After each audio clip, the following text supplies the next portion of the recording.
que c'est beau! Ah oui, c'est joli. Oui. Découverte d'archives prestigieuses, déambulation dans les étages, familiarisation avec les us et coutumes des archivistes, voilà une partie du programme concocté par les archives départementales pour cette visite guidée ouverte à tous. Une dizaine de curieux ont suivi Sébastien Corbière dans ces lieux regrettablement méconnus.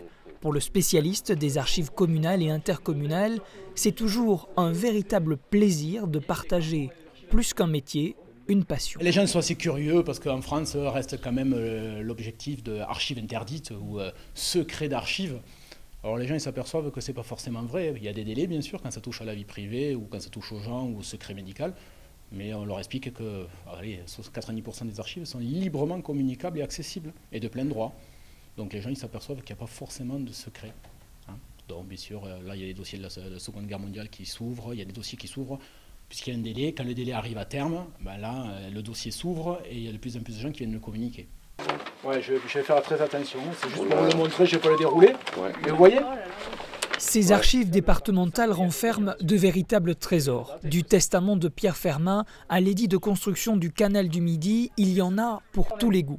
Si le plus vieil ouvrage date de l'an 980, le dernier entré n'a pas tout à fait 2 ans. L'ensemble de ces documents est impérativement référencé et classé sur quelques 40 km de rayonnage.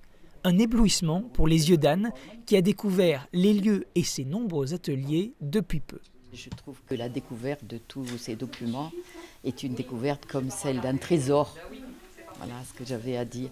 Et alors cette visite est très intéressante parce qu'on voit d'où viennent les documents, leur mode de classement, le travail d'archive qui est fait, la délicatesse du travail et puis le caractère très vaste aussi des documents qui sont conservés.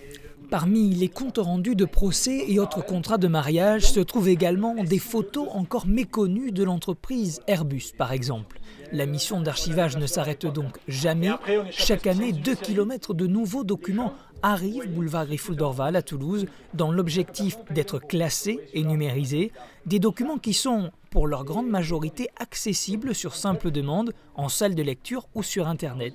C'est d'ailleurs un des principaux objectifs que s'est fixé le lieu, démocratiser cette institution, avec des visites organisées tous les 4 mois et des ateliers aux thématiques diverses proposés quant à eux tout au long de l'année. Le processus est bel et bien lancé.